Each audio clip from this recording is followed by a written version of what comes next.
Hi students, and welcome to another week in our online general psychology course. Before I talk about the week ahead, I just want to remind you that your midterm exam is due this Wednesday. So that's Wednesday, July 27th. You'll have your midterm exam due. It's over chapters 1 through 7. And as I talked about last week, the best way to prep for the midterm exam is to go back and review the quizzes or what I call the post-test for chapters 1 through 7. And that will help you and prepare you and let you know what's coming on the midterm exam. The midterm exam format is very much like those post-tests. Just instead of 1 chapter, you'll be looking at 7. So again, just a reminder, your midterm exam is due on Wednesday. So looking ahead to our week 3, this will take us to the very end of July, and this week we will cover chapters 8, 10, 12, and 13. Please note we are not doing chapter 9 or chapter 11, so 8, 10, 12, and 13. So chapter 8 is Thinking and Intelligence. This chapter will teach you about IQ testing, what an IQ number means, looking at the spectrum of IQ ranges from both, one end of the spectrum being gifted and talented to the other end of the spectrum. And discuss some of the ideas around educational opportunities and so forth when we base it upon IQ. Along with that, we'll introduce you to some of the most popular intelligence testing. You'll look at things like the Wechsler, which has an adult version as well as a children's version, as well as the Stanford Binet. So those are 2 of the major ones that you'll look at. And then wrap up with some understanding of language acquisition, vocabulary, and so forth. So for chapter 8, you have, here's your narrated PowerPoint. You have a couple of assignments in Connect, that's critical thinking and metacognition, and then one on bilingualism, and then your chapter 8 post-test. And that's it for chapter 8. Looking to chapter 9, this chapter is on motivation and emotion.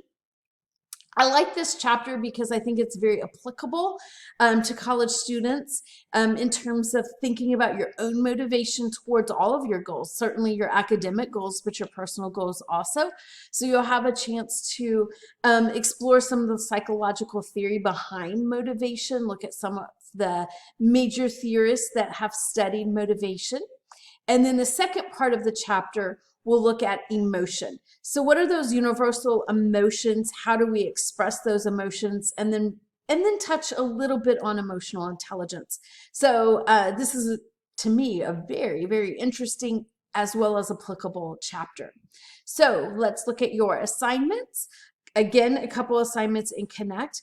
You'll have Maslow's hierarchy of needs assignment. Abraham Maslow is one of the leaders in looking at motivation and what drives us. So you'll study his motivational pyramid, and you won't just see that Maslow's work used in psychology. You'll see it in if you take education courses and even business courses. And then a Connect assignment on motivation, and then your chapter 10 post-test. And that's it for chapter 10. Chapter 12 is over personality. This chapter can be very helpful in not only understanding your own personality, but those personality characteristics of those around you. So this chapter will cover personality theory. You'll look at some of the personality tests. I know you probably have taken something like the type focus. Maybe you've even taken a longer, like the MMPI, but you'll be introduced to some of the different personality assessments, and then some ideas on how to use that. I think that we think about personality as just, am I introverted or extroverted? But it's so much bigger than that.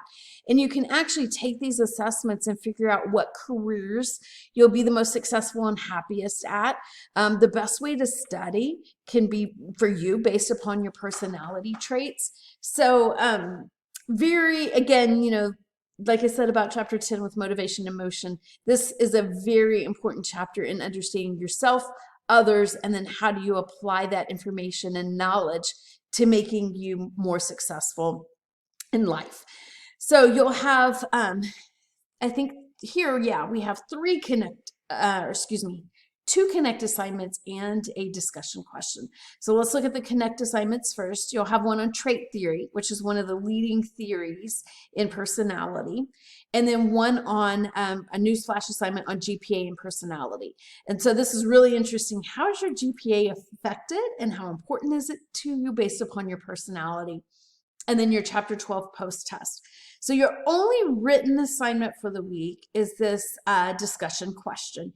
Not your first discussion question, y'all have been doing really, really well on them. Just remember, after you make your initial post, which ideally is by Wednesday, so that gives you time to go back in and have everybody's post up so then you can do a response. So remember, for full credit, you need to write that initial personality response to the question I'm giving, and we'll look at that in just a minute here, as well as commenting on two students' posts. So if I open this up here, what question are you writing about?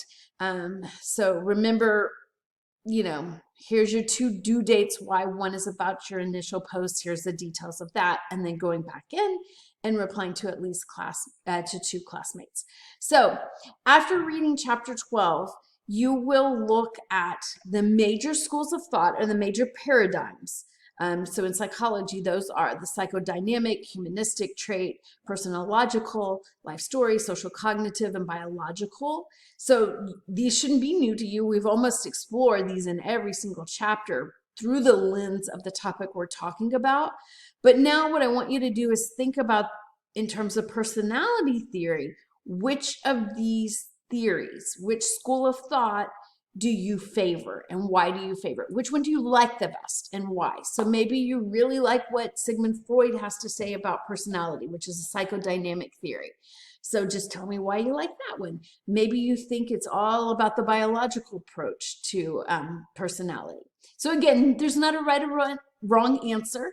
It's your personal preference. After learning about the different lenses of personality, which one do you prefer and why?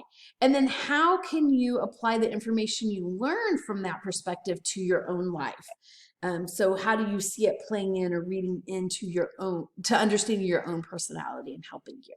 So that's the personality initial discussion question. And then of course you'll go back in and respond to at least two classmates' posts. So that takes care of chapter 12. And then last but not least is chapter 13, which happens to be one of my favorite chapters, just because I think it's so interesting how our behavior, right? Up to this point, I've taught you that psychology is about individual behavior and mental processes. How is that influenced by those around us? So you'll look at things like groupthink and peer pressure and conformity and compliance, and really understand how our behavior, we're still who we are, but our behavior changes based upon those people that we're around and how those people are influencing us. So you'll look at some of the theories on social psychology. You'll look at some of those phenomenons in social psychology, like foot in the door technique and conformity. You'll look at Milgram's study in this chapter. There's some major classic psychological studies that you'll learn in this chapter. And the two connect assignments I've chosen for you, I hope these topics kind of interest you. One is on mate selection, and the other one is on the evolution and bad boyfriends. So that topic usually catch you, what is she asking here? So have fun with those two assignments in helping that enhance your understanding and learning about social psychology. And then your chapter 13 post-test. And that wraps up all of your assignments and chapters that you'll cover this week, week 3. All of your assignments this week are due on July 31st, Sunday, July 31st, with the exception of that midterm exam. So don't forget about that midterm exam, which will end those first 7 chapters that we studied. And you can, if you think about it in terms of blocking of the semester, so chapters 1 through 7 is block 1, and you'll take the midterm and you're done with those chapters. And then we start here, chapters 8, 10, 12, and 13. This week and next week will be what will be on your final exam. So the final exam will start with chapter 8. So I hope this helps. You are doing an awesome job. I know how fast, I keep saying that, but I know how fast summer flies for you guys. And you're keeping up the work and you're doing quality writing on writing assignments. So keep it up. After this week, we will be on the downslide of our class together. So as always, please reach out to me if you have any questions whatsoever. You should know what your current grade is. Of course, you have, I'm filming this on Sunday, so I'm still waiting for everybody to get their Sunday assignments in, and then I'll start getting those graded next week. But, so on your writing assignments, I have to go in and grade them. But you should always have a running tally of what your grade is in the class by looking at the Canvas gradebook. The Canvas gradebook is our official gradebook. But I also did just finish posting your midterm grades. Those don't calculate into your GPA. It's just a, right now, a screenshot of where you currently are. But again, every updated overall grade for the class is what you will see in your Canvas gradebook. So have a wonderful week and enjoy the last week of July. Summer's flying by. We'll be looking at August the following week. And please also make sure that you are registered for the fall semester. I'm sure you already are, but just a reminder, fall's right around the corner, so you want to make sure that you're getting signed up for your fall classes. Have a great week, everybody.